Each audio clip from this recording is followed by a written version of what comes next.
नमस्कार, स्वागत है आपका मुनाफे की मंडी में, जहां हम आपको कमोडिटी मार्केट की तमाम बड़ी खबरें बताते हैं, साथ ही आपके लिए बेहतरीन ट्रेडिंग कॉल्स लेकर आते हैं। सबसे पहले मेहमानों के बारे में आपको बता दें, दीपेंद्र शाह है हमारे साथ स्टेवेन.com से, बीटूपन मजूमदार है bmazumdar.com से और अनुज गुप्ता हैं HDFC सिक्योरिटीज़ से। आप तीनों मेहमानों का बहुत बहुत शुक्रिया। और आगे शुगर पर बात करने के लिए हमारे साथ अतुल चतुर्वेदी जी होंगे, श्री रेणुका शुगर के एग्जीक्यूटिव चेयरमैन हैं, और साथ ही हमारे साथ देवेंद्र वोरा होंगे। उनसे हम गेहूं की करंट स्थिति क्या है, किस तरह के बुआई के नंबर है, उत्पादन को लेकर क्या खबर आ रही है, स्टॉक की क्या स्थिति है और सरकार के प्लान्स के ऊपर उनसे बातचीत करेंगे। लेकिन चलिए, सबसे पहले आज बुलेटिन की शुरुआत करेंगे एक कंज्यूमर वाली खबर से, सॉवरेन गोल्ड बॉन्ड को लेकर। सॉवरेन गोल्ड बॉन्ड की 2023-24 की तीसरी सीरीज आज से खुल गई है। 22 दिसंबर तक, यानी अगले 4 दिन तक आपके पास निवेश का मौका होगा। और इस बार इस किस्त में भाव 6,199 रुपये प्रति ग्राम का तय किया गया है। अगर आप ऑनलाइन डिजिटली माध्यम से अगर पेमेंट करते हैं तो आपको 50 रुपये का एडिशनल अतिरिक्त छूट भी मिलता है। और अगर आप खरीदना चाह रहे हैं तो आप ऑनलाइन बैंकिंग के जरिए खरीदें, स्टॉक होल्डिंग कॉरपोरेशन से भी खरीदने की सुविधा है, पोस्ट ऑफिस, स्टॉक एक्सचेंज के प्लेटफॉर्म से भी खरीदने की सुविधा है। अनुज जी, भाव के हिसाब से कैसा लग रहा है इस बार गोल्ड बॉन्ड 6,199 रुपये प्रति ग्राम? Vishnu ji, good morning. देखिए, सोवरेन गोल्ड बॉन्ड हमने जो रिटर्न्स देखे हैं तो जो इंटरेस्ट लोगों का है वो बढ़ता हुआ दिखाई दिया है। और कहीं ना कहीं मुझे लगता है कि जैसा कि हम एक्सपेक्ट कर रहे हैं कि गोल्ड का भाव आने दिनों में आपको और ऊपर जाता हुआ दिखाई देगा, तो मुझे लगता है कि अच्छे रेट्स हैं, इसमें इन्वेस्टमेंट करना चाहिए। और क्योंकि इन्वेस्टमेंट 7 साल के लिए है, तो वी कैन इमेजिन कि 7 साल के बाद गोल्ड का प्राइस क्या होगा, क्योंकि जिस तरीके की इकोनॉमिक अनसर्टेनिटी चल रही है, तो मुझे लगता है कि रेट अच्छा है। और डिजिटल पेमेंट करने पर आपको 50 रुपए का डिस्काउंट भी मिलेगा, तो उसको भी यूज कर सकते हैं, तो वो भी आपको 50 रुपए का डिस्काउंट और मिलता है। और 2.5% रिटर्न इसमें है ही, तो मेरे हिसाब से रेट काफी अट्रैक्टिव है। क्योंकि जिस तरीके से हमने रिसेंटली अभी 64,000 का रेट गोल्ड में देखा था, तो अभी तो करीबन 300 रुपए नीचे आपको गोल्ड मिल रहा है, तो लेना चाहिए। हमें लगता है कि लंबी अवधि में गोल्ड इस बॉन्ड के अंदर भी आपको काफी अच्छे रिटर्न देखने को मिलेंगे, तो रेट वाइज मुझे लगता है कि अट्रैक्टिव प्राइस है और जरूर इन्वेस्टमेंट इसमें करना चाहिए। ओके, चलिए अब गोल्ड बॉन्ड के बाद गोल्ड के प्राइस पर बात कर लेते हैं। दीपेन जी, क्या लग रहा है आपको, गोल्ड सिल्वर मौजूदा जो प्राइस है खरीदारी के हिसाब से कैसा दिख रहा है आपको? देखिए, सबसे पहले तो मैं आपकी सराहना करना चाहूंगा बिकॉज आपका गला ठीक नहीं है, ये साफ पता चल रहा है, फिर भी आप अपने कमिटमेंट से ये शो को आज कर रहे हैं, तो आपका कमिटमेंट काफी सराहनीय है अपने दर्शकों की तरफ। बहुत बहुत शुक्रिया इसके लिए। थैंक यू और सर। मुझे शो पे बुलाने के लिए भी आपका धन्यवाद। देखिए, अगर गोल्ड और सिल्वर की प्राइसेस की बात करेंगे तो हमने फेडरल रिजर्व के अनाउंसमेंट के बाद जो पॉपअप आते हुए देखा था, वो फ्राइडे के सेशन में थोड़ा प्रॉफिट बुकिंग आई है। हमारा मानना है कि थोड़ी और प्रॉफिट बुकिंग यहाँ से आ सकती है, तो ज्यादा जल्दबाजी ना करें ट्रेडिंग करने की, बिकॉज अभी हॉलीडे मूड में सभी इंटरनेशनल मार्केट्स चले जाएंगे और आपको ज्यादा वोलेटिलिटी भी देखने नहीं मिलेगी, तो ट्रेडर्स को भी कोई खास अपॉर्चुनिटी ऐसी नहीं दिख रही है। हमारा मानना है कि थोड़ा और नीचे आने दे। अगर गोल्ड की बात करेंगे तो कहीं 61,300 61,400 के आसपास, अगर सिल्वर की बात करेंगे तो यहाँ से और 1,800 पॉइंट्स की गिरावट आती है, वहां पे खरीदारी की कोशिश करें। शॉर्ट सेलिंग की रिकमेंडेशन इसीलिए नहीं दे रहे हैं क्योंकि ट्रेंड अभी भी तेजी का है, उसमें कोई डाउट नहीं है, तो बाइंग ऑन डिप्स की रणनीति रखें, लेकिन डिप्स को थोड़ा ज्यादा आने दें, बिकॉज अभी हम क्लोजिंग सीजन में जा रहे हैं जहाँ पे वोलेटिलिटी कम ही रहे। बिटूपन, आप क्या सलाह दे रहेंगे, आपको अपॉर्चुनिटीज दिख रही है यहाँ पर ट्रेडिंग के हिसाब से?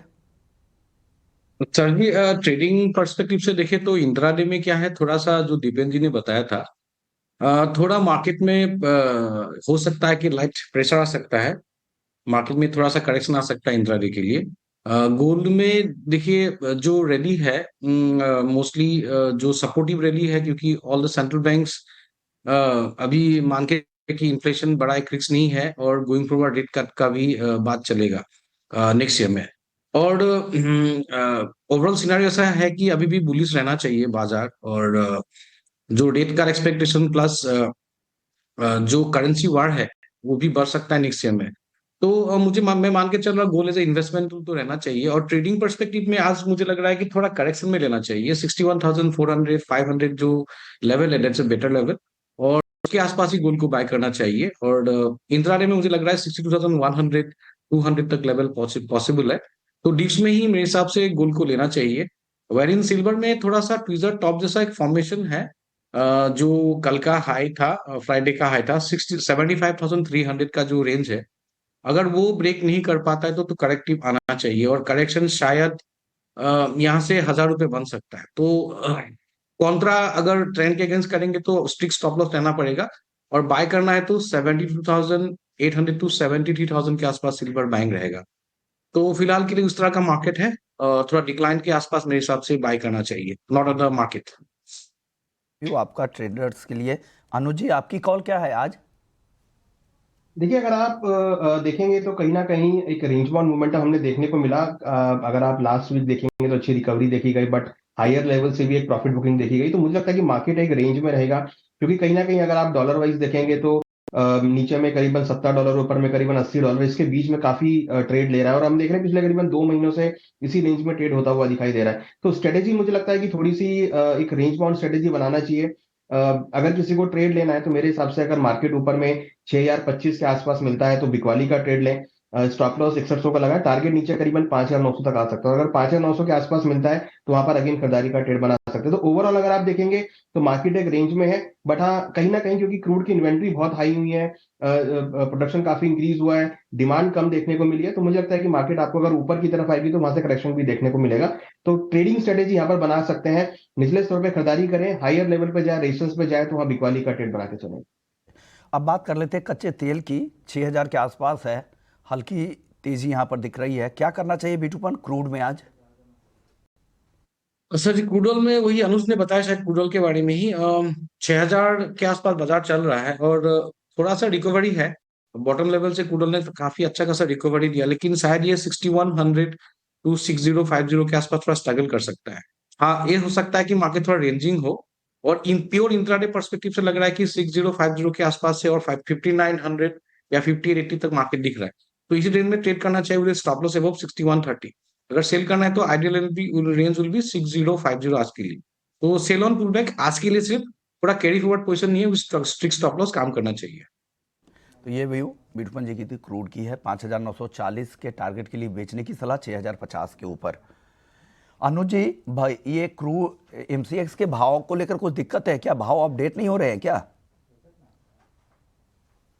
देखिए, शुरुआत में थोड़ी सी दिक्कत आया था, जो प्राइस था वो अपडेट नहीं हुआ था, बट हाँ अब जो प्राइस है वो अपडेट होना स्टार्ट हो गया है। स्टार्टिंग में 1-2 मिनट में कुछ इशू था, बट अब वो क्लियर हो गया और यहाँ पर अब प्राइस अपडेट हो रहे हैं। एक और खबर एमसीएक्स से जुड़ा हुआ बता दें कि एमसीएक्स पर स्टील रेबार फ्यूचर्स लॉन्च वाला है। 15 जनवरी 2024 को स्टील रेबार फ्यूचर्स लॉन्च किया जाएगा। फरवरी, मार्च और अप्रैल कॉन्ट्रैक्ट के साथ इसकी शुरुआत होगी। बाद में फिर आगे के कॉन्ट्रैक्ट भी लॉन्च होंगे। महीने की पहली तारीख को कॉन्ट्रैक्ट की होगी शुरुआत, और महीने की आखिरी तारीख जो भी वर्किंग डे होगा वहाँ पर एक्सपायरी होगी। सुबह 9 बजे से रात के 11:30 बजे तक एमसीएक्स पर इसकी ट्रेडिंग होगी।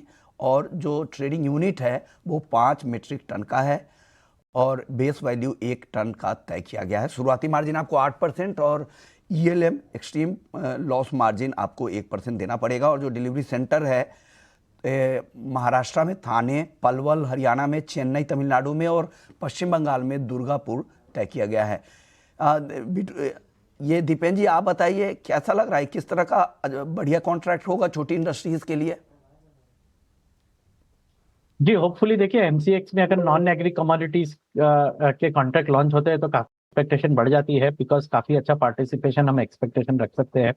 तो कीपिंग फिंगर्स क्रॉस्ड, एनसीडीएक्स के स्टील लॉन्ग के फ्यूचर्स चल रहे थे, लेकिन इसके साथ साथ अगर स्टील सेक्टर में और नए कॉन्ट्रैक्ट्स आते हैं, कमोडिटीज आती है, वेरिएशन आता है, तो काफी सराहनीय होगा और होपफुली इंडस्ट्रियल पार्टिसिपेंट्स को इससे लाभ भी हो सकता है। चलिए बात कर लेते हैं मेटल्स की। बात कर रहे थे बीटूपन, मेटल्स में क्या पसंद आ रहा है आज आपको? देखिए, मेटल्स में थोड़ा सा मुझे, अगर मैं देखता हूँ कॉपर में, देखिए एक वीकर अप ट्रेंड जैसा बना हुआ था।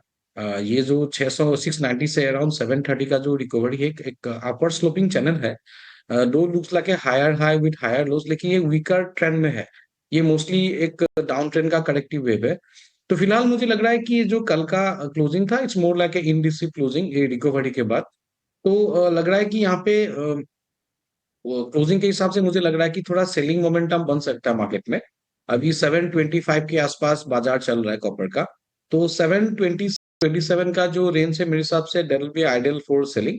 और 721 के आसपास हम लोग टारगेट रख सकते हैं, 721 फॉर इंट्राडे, और प्रोबेबली ये टारगेट एक्सटेंड होके 717 गोइंग फॉर बन सकता है।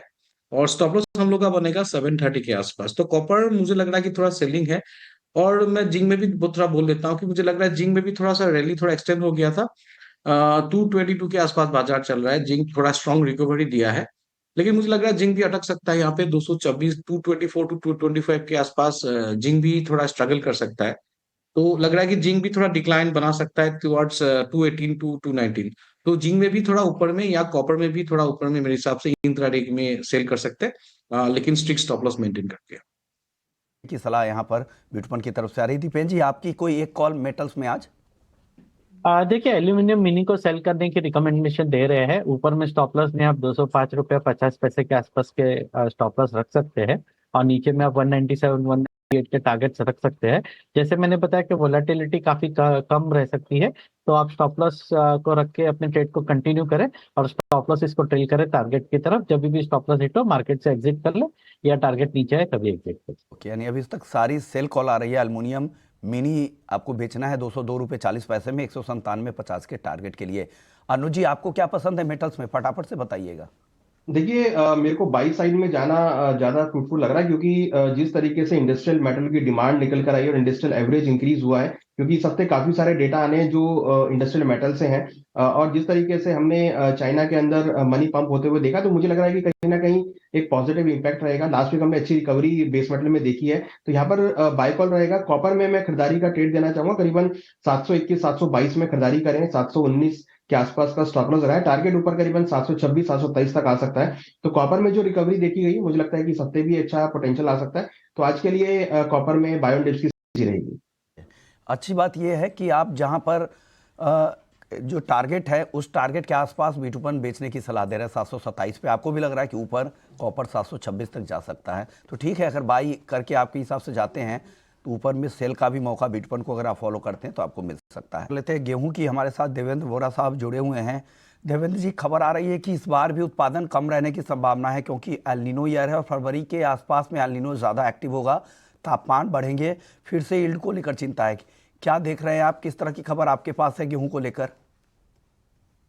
नमस्कार। हम लोग ने आपके माध्यम से आज से 3 महीने पहले ही सरकार को ये सारी चीज का इंटीमेशन दिया था, आगाही करी थी कि सरकार को अभी गेहूं इंपोर्ट करने का राइट टाइम है 31 मार्च तक।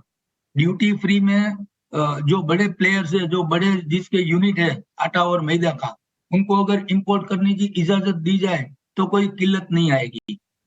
दूसरी बात, गेहूं का जो प्रोडक्शन का आप जो बोल रहे इम्पैक्ट के हिसाब से, तो अभी भी जो गेहूं के उत्पादक राज्य है उधर कोई ठंड नहीं है, और गेहूं का मुख्य खुराक ही ठंड रहता है। गेहूं का जो क्रॉप है, और ठंड की वजह से गेहूं में कलर और दाना वगैरह बढ़िया यील्ड आता है।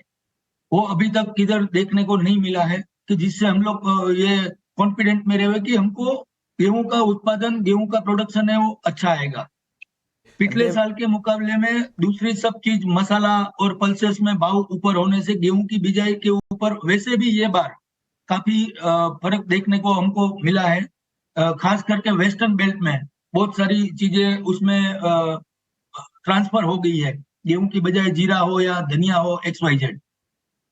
और गेहूं में सरकार अभी इलेक्शन मोड में है, जैसे बोलते हैं ना एक्टिव मोड में, तो इलेक्शन मोड में अभी पिछले हफ्ते ही सरकार ने गेहूं की स्टॉक लिमिट कम कर दी, जी मार्च महीने तक स्टॉक लिमिट बढ़ा दी। जी तो ये गेहूं का जो व्यापार है, वो व्यापारियों को ऐसा लग रहा है कि अभी गेहूं का व्यापार, गेहूं का जो लाइसेंस है वो सरकार रिटर्न कर देवे। ऐसा इतने लोग कंटाल गए हैं कि ये कोई क्या सिस्टम है। जी जी। हर हफ्ता सरकार नया नया कोई रूल लाती है जिसका कुछ समझ ही नहीं हो। सुबह नींद से अगर व्यापारी जागते हैं तो उसको समझ में आता है कि आज रूल बदली हो गया। ये नहीं होना चाहिए। इतनी बड़ी इकोनॉमी में हम लोग जी रहे हैं, तो जी ये जी मुक्त व्यापार के जी, लिए ये चीज अच्छी नहीं है सर। बिल्कुल नोटेड सर, शुक्रिया सर। वक्त कम है देवेंद्र जी, एक और खबर लेनी है शुगर को लेकर। हमारे साथ अतुल चतुर्वेदी जी हैं, फोन लाइन पर मौजूद है, एग्जीक्यूटिव चेयरमैन है श्री रेणुका शुगर्स के। सर, सरकार ने जो नया फरमान अब जारी किया है नए ऑर्डर को लेकर, अब संशोधित ऑर्डर के हिसाब से डाइवर्जन 17 लाख टन के आसपास कर सकते हैं चीनी का। क्या इससे राहत मिलेगी चीनी मिलों को? देखिए, अभी जब फर्स्ट टाइम गवर्नमेंट ने जब बैन किया ना केन जूस का, तब अपने को तो वो एक स्लेज हैमर का जैसा लगा कि आसमान से कोई अपने ऊपर पहाड़ गिर गया हो। पर ये जो वापस लिया है ना गवर्नमेंट ने, जो एक्सपेक्टेड डाइवर्जन था, जो अपने एक्सपेक्ट कर रहे थे कि 3.8 मिलियन टन या 38 लाख टन शक्कर डाइवर्ट होगी टुवर्ड्स एथनॉल, वो गवर्नमेंट ने उसको पेग कर दिया है 17 लाख टन पे। तो मैं समझता हूँ इससे काफी कुछ राहत मिलेगी। और जैसा हम लोगों को अभी सुनाई पड़ रहा है कि 17 लाख टन को जो है 8.5 लाख टन तो डाइवर्ट हो सकता ही है शक्कर डायरेक्ट केन जूस के रूप में, और 8.5 भी हैवी उसके। तो जो केन जूस के ऊपर जो टोटल बैन लगा था फर्स्ट नोटिफिकेशन में, मैं समझता हूँ वो भी विड्रॉ किया है गवर्नमेंट ने, और ये सब चीजें पॉजिटिव है इंडस्ट्री के लिए। एक चीज और मैं शेयर करना चाहूंगा आपके साथ। आज की तारीख में सी मोलासेस से एथेनॉल बनाने पे कोई पाबंदी नहीं है, बट मैं समझता हूँ आज की तारीख में, मैं देखते 3 साल के आंकड़े देख रहा था, 40 से 41 लाख टन मोलासेस हिंदुस्तान से एक्सपोर्ट हो गई। तो मैं समझता हूँ उसको रोकने की बहुत ज्यादा जरूरत है। और दूसरा, क्योंकि अब गवर्नमेंट चाहती है कि मोलासेस से ज्यादा एथेनॉल में डाइवर्जन हो, तो इसके लिए सूटेबल इंसेंटिव देना भी जरूरी है। तो हम लोगों की गवर्नमेंट से इल्तिजा है कि आप इसको मिनिमम 10 रुपए लीटर बढ़ाएं, उससे ज्यादा से ज्यादा मोलासेस डाइवर्ट होगी टुवर्ड्स एथेनॉल। और इंडस्ट्री को जो थोड़ा बहुत नुकसान हुआ केन जूस के डाइवर्जन को रोकने से, वो थोड़ा बहुत कॉम्पनसेट होगा। तो ये सभी के लिए अच्छा है, सब स्टेक होल्डर्स के लिए अच्छा है। और एक चीज और मैं जरूर कहना चाहूंगा कि इंटरनेशनली शुगर के दाम आज 65 से 70 रुपए किलो हैं। हाँ हाँ। हिंदुस्तान के कंज्यूमर को हम लोगों ने जरूरत से ज्यादा पैम्पर किया हुआ है, और 36 से 37 रुपए से ज्यादा नहीं शक्कर के। तो शक्कर के दाम में तो कोई इजाफा हुआ ही नहीं है हिंदुस्तान में। तो मैं समझता हूँ इस मुतल्लक घबराने की कोई कारण नहीं है, ज्यादा चिंता करने की तो जरूरत नहीं है। तो ये सही बात आपने कही। शुक्रिया अतुल जी, वक्त थोड़ा कम है, वक्त है ब्रेक का। अनुज जी, बिटूपन और दीपेन जी, आपका भी बहुत बहुत शुक्रिया।